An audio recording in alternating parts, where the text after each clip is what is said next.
سیدنا انس بن مالک رضی اللہ عنہ نے حضرت معاذ بن جبل رضی اللہ عنہ سے یہ حدیث روایت کی۔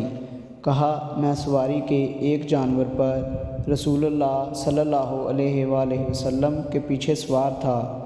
میرے اور آپ کے درمیان کجاوے کے پچھلے حصے کی لکڑی جتنی جگہ کے سوا کچھ نہ تھا۔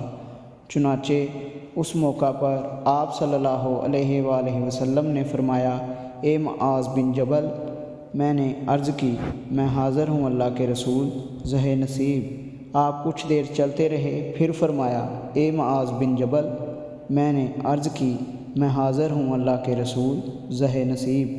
اس کے بعد پھر آپ گڑی بھر چلتے رہے۔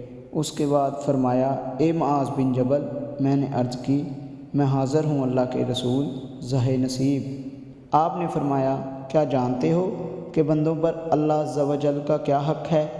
کہا، میں نے عرض کی، اللہ اور اس کا رسول زیادہ آگاہ ہیں۔ ارشاد فرمایا، بندوں پر اللہ کا حق یہ ہے کہ اس کی بندگی کریں اور اس کے ساتھ کسی کو شریک نہ کریں۔ پھر کچھ دیر چلنے کے بعد فرمایا، اے معاذ بن جبل، میں نے عرض کی، میں حاضر ہوں اللہ کے رسول، ذہ نصیب۔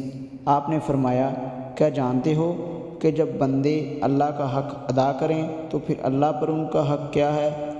میں نے عرض کی، اللہ اور اس کا رسول ہی زیادہ جاننے والے ہیں۔